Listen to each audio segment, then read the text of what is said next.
and welcome to My Security TV and our Tech and Sec Weekly, our Friday morning episode.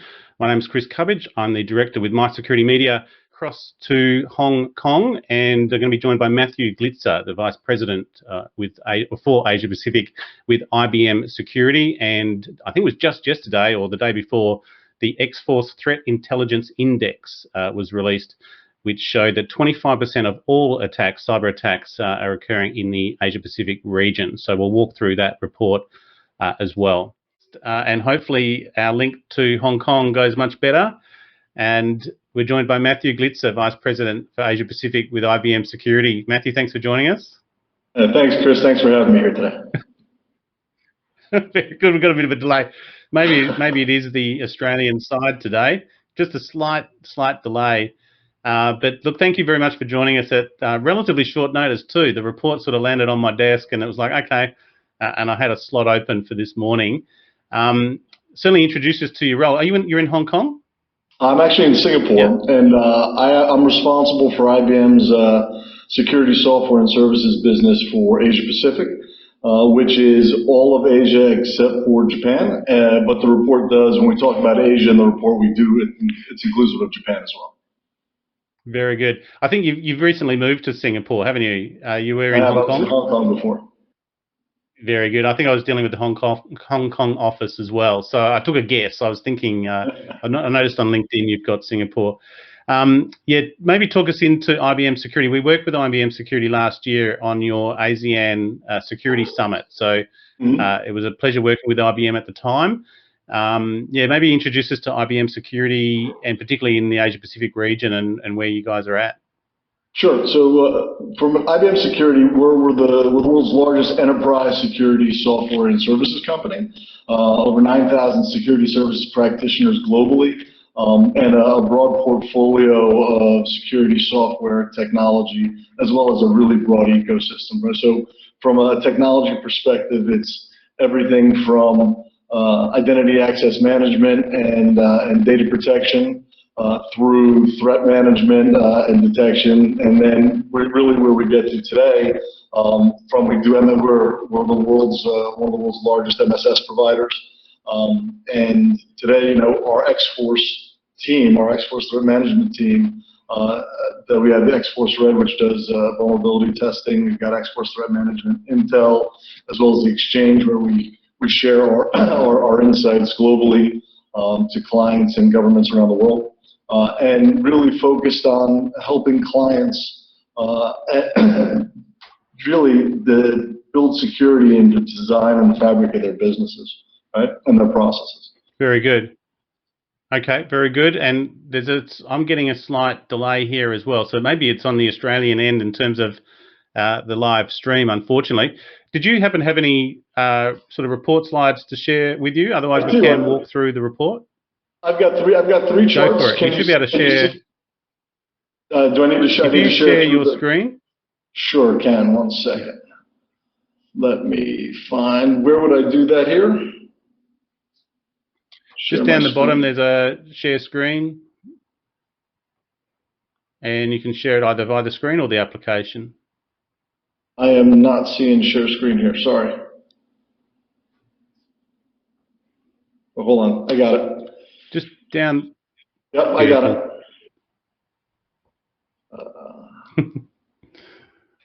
Let's go. I should have practiced this before. All right. Can you see my screen now? Yeah, that's okay. We appreciate it's early morning for you. We've got your PowerPoint. That's the one. There you go. Done. Awesome. All right, brilliant. So again, just a little bit about X-Force and about the report, Chris. The importance of this is that we've been doing it for a while, but it's based on real data. Our experience from doing response from a technology perspective, from managed security services, kind of the end-to-end security view, and bringing all of that information and knowledge into a report to share with the security community, our clients in the world, to help not only inform what it's been like for the past year, but also really to help people understand and then perhaps take some of this learning or knowledge and apply it to their future strategies. And so it dropped on Wednesday in the US, and From an Asia-Pacific perspective, we'll talk a little bit in depth about some of the key points from Asia, and I'm just going to touch on a couple of the key findings. But it is downloadable for free on the internet, and people will be able to go and grab it. But let me bring your attention, if I can, to the center of the page and talk about the threats to supply chain as a starting point. Financial services continues to be the #1 attack point. But what's interesting we found this year is that manufacturing and energy that were respectively 8 and 9 last year are now numbers 2 and 3. And if you look at the third point there around ICS-related vulnerability, that's a big reason why. So a couple of the findings. So from a manufacturing perspective, from an energy perspective, downtime has a very, very high cost. And they have a higher likelihood because of their ICS and the SCADA systems that could be a lot of which are internet connected through IT systems or reachable through internet and cybersecurity. It creates a much broader threat surface. So Matthew, the ability just on that ICS, do you think it's a matter of more ICS systems coming online and being connected and sort of reducing their air gap sort of protection that they might have had before? Or is it from the attacker's side actively starting to reach out and try and find these systems? I think it's probably a combination of the two. There's certainly a proliferation of sensors and other IoT-related devices, but I think, it's also looking at where the richest targets are, right? So if you can get access and the impact, the potential impact, you have a much higher chance of getting a ransom paid from these industries, right? Because of the time sensitivity of downtime. Fair enough. And so, please. Okay. No, go for it. Sure. Okay. So, if you look below around cloud and Linux, we live in a hybrid cloud world more than ever before, and the hybrid cloud runs 90% on Linux. So, seeing a new Linux malware families is not a surprise, but the proliferation is 40% greater year on year. And what we've seen is a significant rise in use of Go as the tool to proliferate the attacks from a Linux and from other OSs. And I think what's interesting, we're seeing the rise of ransomware as a service, right? The outsourcing of cyber attacks. If you move to the right, from a healthcare perspective, 2020 was unprecedented from a pandemic perspective. So there's no surprise that there were more attacks in healthcare, and there were on PPE manufacturers, on the cold chain and supply chain, on health systems. And I think that, one of the things that we saw is that the movement of cybersecurity from a financial impact and a business impact to really the human impact and the human element and the implications of cybersecurity and cyber attacks. Europe has become the top geo. We'll look at some numbers in the next chart. And then from a ransomware perspective, I think that this is a really important topic because, it's not just about ransomware, which is 23% of the attacks. It's really about the fact that almost 60% of the attacks were double extortion, right? So we talk about the ransomware, the approach used to be, hey, you know what? They get our data, they encrypt our servers, but we've got backups, we'll store from backups, we don't have to pay. The implication of data exfiltration, right, is that you're not just having the backups isn't enough, because if your data is exfiltrated and they're able to then proliferate that onto the internet, not only from a brand issue or embarrassment, right, there are significant compliance risks attached to this, both national and global, GDPR, other types of privacy-related and data privacy-related issues that companies will have to deal with. So from that perspective, it's double jeopardy from a ransomware perspective. And any other questions there, Chris? Well, yeah, I'm just looking at the 5 hours length of attack training videos on a threat group server. So that's their, as you say, the attacker side training themselves, and they've got the how-to videos out there, right?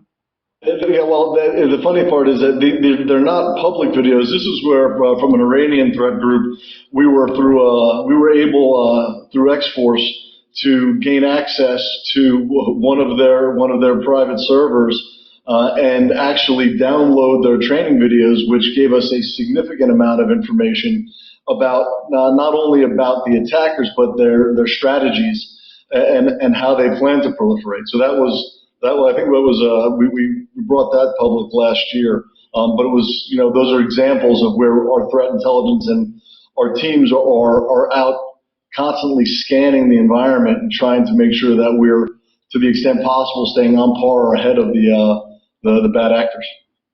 Well, it was interesting. Al Gerde from the World Economic Forum Center for Cybersecurity mentioned that on Tuesday, that they work 9 to 5, take holidays, celebrate Christmas, they take a break. So they're corporatized, Yeah. whatever the word is. But yeah, they're full on. 100%. So if we go just look from a numbers perspective, this is a contest that you don't want to win, right? And Europe is number one in the last year. Saw a 10% increase, and we saw actually in North America a significant decrease. I mean, that's a material decrease. In Asia, a slight increase, but you might almost be surprised, almost on par with North America. And then Central and South America, Middle East, and Africa, with smaller attack numbers. Let's bring it, if we can, bring it to Asia for a second. And this, it's really interesting. Each market and each geo has different maturity. But in Asia, the data theft and leak and ransomware are by far and away the two largest attack vectors. And data theft being the most common in 2020 in Asia. Now, this is interesting. The use of Emotet to steal credentials, right, as part of a plan around data theft, really picked up in the fall of 2020. And what was really interesting or important about this as well is that what we noticed is that there's a real evolution. Emotet's been around for a while, but there's been a real evolution in Emotet in terms of the libraries it has as well as its anti-detection capabilities. So it's clear that, and the risk potential as it relates to data theft, not only for having your data show up on the dark web and the implications, but really around compliance is important. And then from a ransomware perspective, we're certainly seeing that and the implication of the double extortion. I think it's really important, BC attacks, right, the business email compromise attacks were significantly less, right, and in Asia. And I think there are a couple of reasons. We've seen over the last couple of years a real move towards multi-factor in Asia, and it's common. Across, all applications, and it's not just banking at this point. But it's also, I think, due to the fact that we've spent a lot of time and we've seen a real growing acceptance of the concept of zero trust as it relates to data protection and how organizations go about doing identity and access management. That's a big thing, right? Because the concept of zero trust is trust no one and verify at each step. And then how do you apply kind of AI and little AI to your security posture? And from that perspective, again, when you look at this, it's not just about IAM. It's really about security as an end-to-end fabric.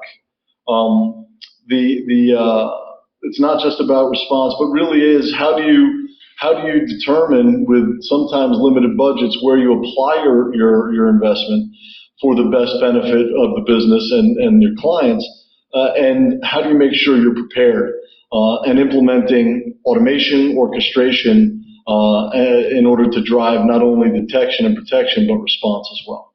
Yeah. So, well, obviously that data theft, I mean, that's where the money is really, and if it's not that exfiltration, it's the ransomware next. Interesting, the countries under attack there, Japan, followed by India, and then Australia. Has there been an uptake over recent years on Japan as well? It used to be, there's no language sort of barrier there anymore, and so for their attack vectors, they're open slather. Yeah, I think that's a fair statement. I think it's the proliferation of tools and the maturation evolution of the capabilities of the attackers has made the language issue less of an issue, right? Yeah, very much.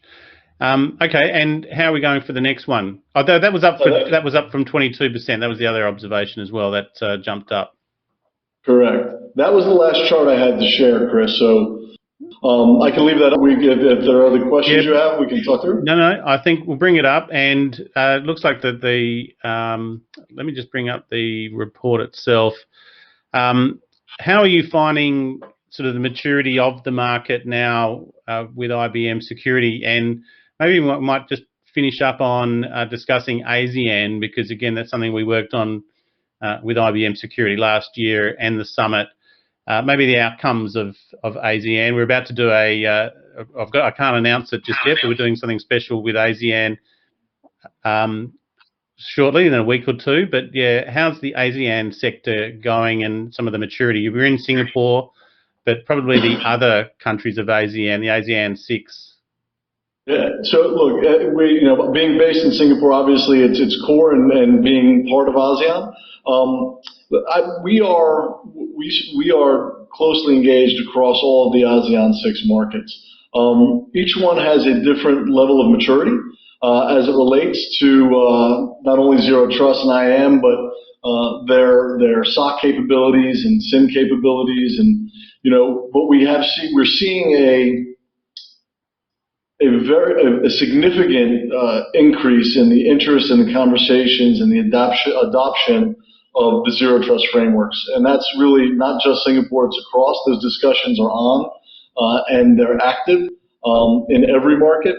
Again, you see different levels of maturity. So in some, you're seeing the move towards more integrated SIM and SOC capabilities, and really starting to apply a little bit more advanced AI, right? So if you think about the threat management and our QRadar product set, going from core log management into flows, network flows, then user behavior analytics is part of an overall triangulation strategy around identity, and also from a remediation perspective. And we're really focused, Chris, around, we call it Cloud Pack for Security, which is a platform built on the Red Hat OpenShift cloud platform. But it's really about applying intelligence, X-Force threat management intelligence or other intelligence feeds, and then applying orchestration and automation and really helping clients advance and modernize their detect and respond capabilities. And on the services side, we do a significant amount of business, both from a retainer and active execution on our incident response service through X-Force. And then obviously we have a pretty significant managed security services business and consulting business around threat assessment and security posture assessments as well. But we can see clearly Singapore and the rest of ASEAN is clearly focused on cybersecurity and protection, and really starting to make progress in across the board in the maturation of their processes and their approach. Look, you're VP for Asia Pacific. How are you going with skills there as well in the region? Are you finding there's any challenges there? Yeah, that's a really good question, Chris. There are, one of the, I think it might have been the World Economic Forum, but there have been call out of significant skills shortages. And it's, I think, one of the reasons why clients are leveraging IBM, not only because of our local capabilities, but our global capabilities, and our ability to provide a hybrid follow the sun model, and to mitigate people's risk. But look, I think that this will continue to be an issue, not just in ASEAN or in Asia, but around the world, as the impact and the complexity of cybersecurity grows. And we do a lot of work around P-Tech and in other areas we call P-Tech in order to helping to create and promote cybersecurity as a career and to help bring younger students into the tech world and the cybersecurity world. Very good. Well, look, thank you very much for that, Matthew. We'll put a link in the show notes. Hopefully, I don't have it in front of me, but I'll definitely put it in the show notes to the report. We've also put it onto the My Security Marketplace as well. And also with the skills, I'll circle back to you next week when we make our announcement for ASEAN. I think, yeah, it'll be of interest, but it's something to do with our International Women's Day as well in that regard. So look, we had a little bit of an issues today with our live cross. We've settled into Singapore finally, but yeah, thank you, Matthew. But I do appreciate your time and getting up early there in Singapore. Looks like the sun's up finally. The sun is up in Singapore. Listen, Chris, it's been great to be with you. I look forward to talking to you again soon. Wonderful. Thank you. Matthew Glitzer, Thanks. Vice President, Asia Pacific with IBM Security. I'll let you go and enjoy your day. Cheers. Thank you, Matthew.